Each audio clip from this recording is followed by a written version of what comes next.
Hello and welcome. My name's Lisa Foote. I work for Bristol Mind. I run the training project.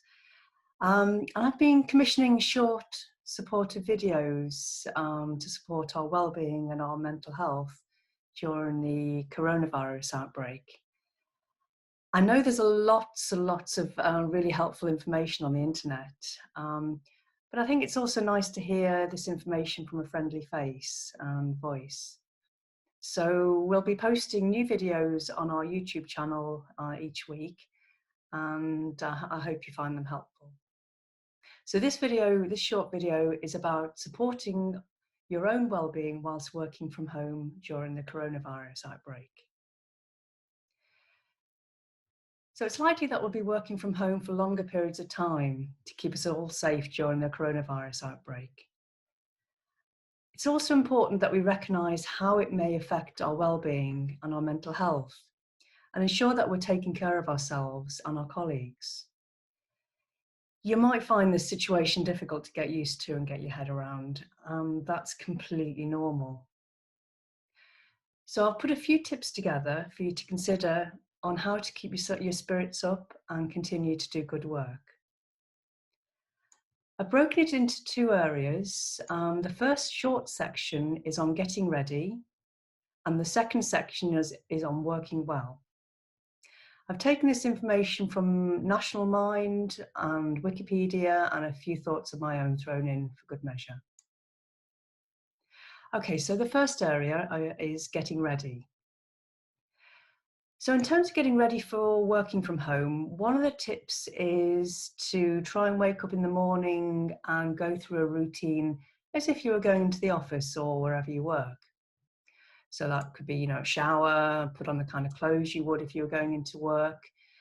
And I know this might seem silly, but it's hugely important for maintaining your self-image, especially if you're going to be working from home for a long period of time. It also helps you mentally switch to work mode and help you distinguish between home working and home life. I mean, working in your gym jams, it's really comfortable, but it's not really conducive to being productive. Also, if it's appropriate, check in on your loved ones in the morning. Consider chatting with people while you eat meals or at other downtimes during the day. If they are also working remotely, this should be relatively easy to make happen. But if you or your family get the virus, that becomes the first priority.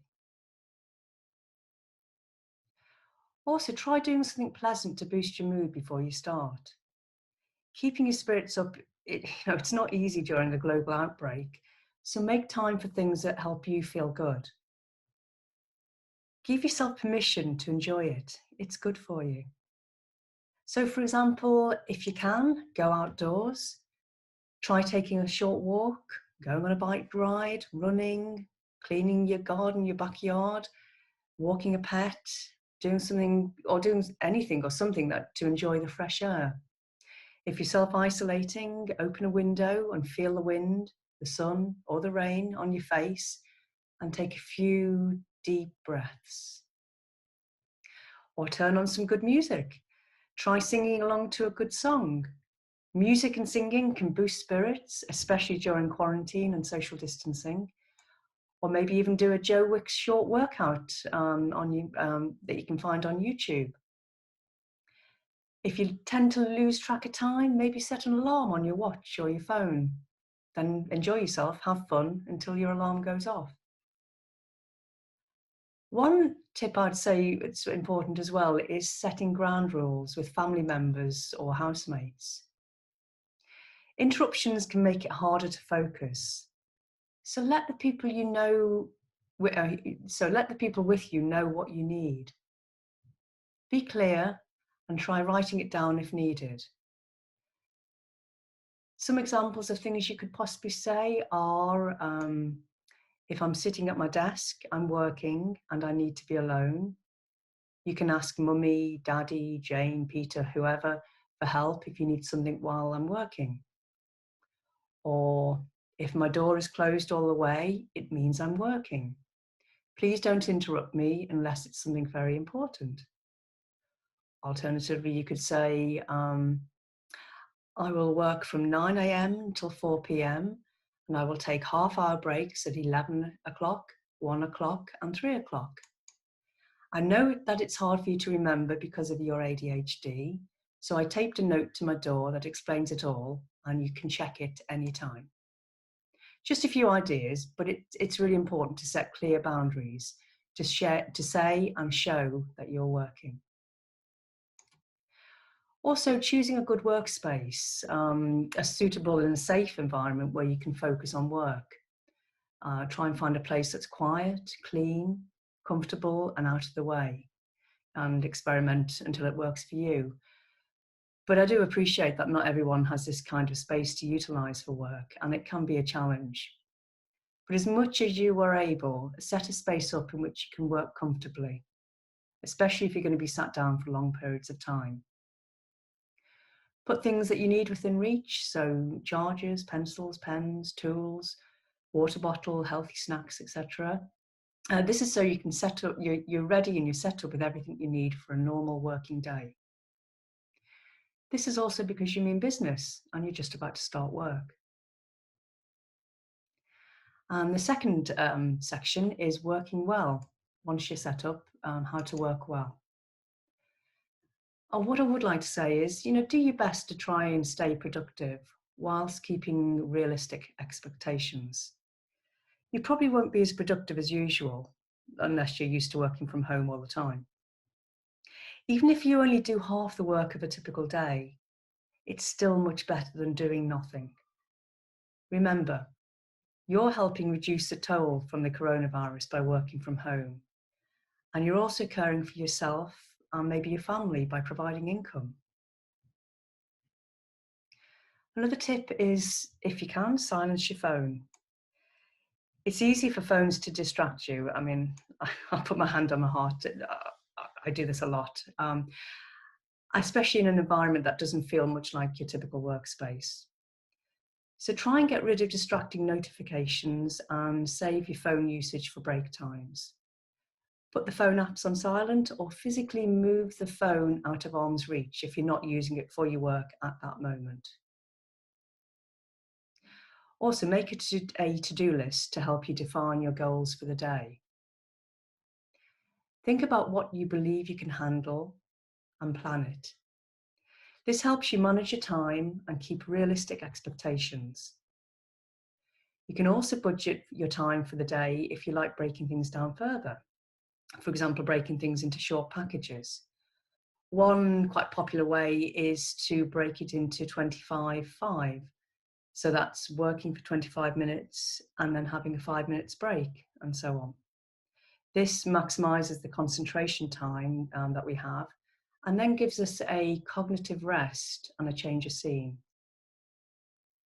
However, try different approaches and times to find out what works for you and play around with this, since only you know you. Also, it may work differently one day to the next, depending on your mood, your amount of sleep, your stress levels, etc. Also, try not to work late if you don't meet your daily goals. You need to give yourself breaks and recognize that the task will take longer than you thought and plan to work on it more tomorrow. Also, budget break times. Most people can't work for 8 hours straight every day. So try taking set break times to stretch, relax, or refill your water or snack bowl. Figure out how often you'd like to take breaks and how long you'd like the breaks to last. Maybe set an alarm if that would be helpful. Plan to do something that helps you feel refreshed so that you can make the most of your break. Maybe have a stretch, a few shoulder rolls, stretch your back and your neck and your legs. Maybe do some deep breaths, a few minutes of mindfulness, or indeed anything that works for you. I mean, for example, my thing at the moment is to put on a funky tune and have a dance for a few minutes. That works for me. It may not work for other people, but it's about finding things that work for you. And, if it makes you feel better, put a smile on your face, then that's fab. Also, check in with team members on a regular basis. Working from home can be isolating.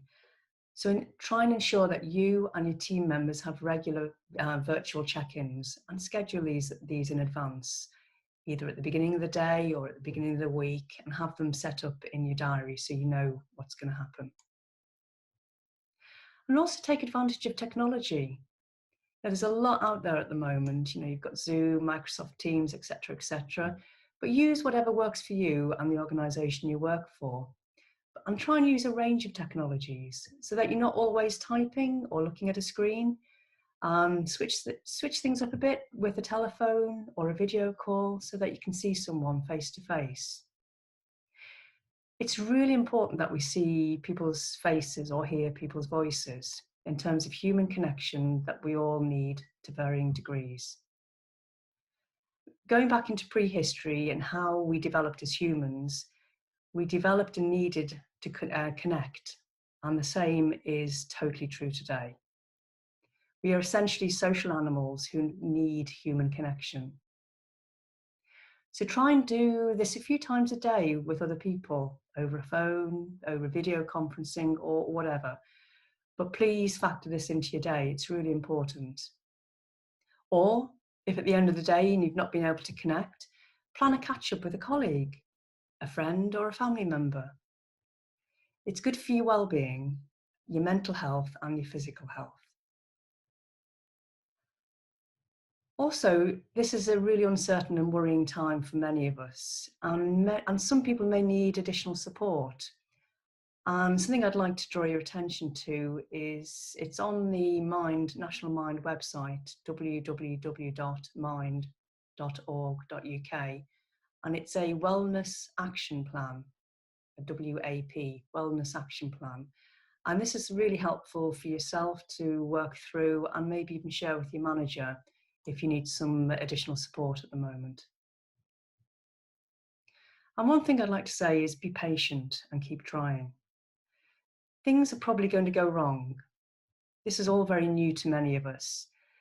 You'll get distracted, people will interrupt you, tasks will take longer than expected, and other things will get in your way. This is normal. It's okay. And you don't have to beat yourself up about it. You're living in the middle of a pandemic, so of course there are going to be bumps along the way. Please forgive yourself for being imperfect and give it another try. Also, try and be patient with family members or housemates when their behaviour isn't ideal. They're struggling with this crisis just like you are. And also try and talk to other people about your situation. Maybe commiserate over challenges and celebrate what's going well. The common piece of wisdom that adversity breeds creativity is true more now than ever. See what you can do differently at your job and how your company or organisation can adapt to its new circumstances. Most of all, what I'd like to say is to be kind. Be kind to the people around you, but also be kind to yourself. This is a difficult situation that we are all going through, and now is the time to embrace kindness and compassion, especially for yourself. Thanks very much, and take care.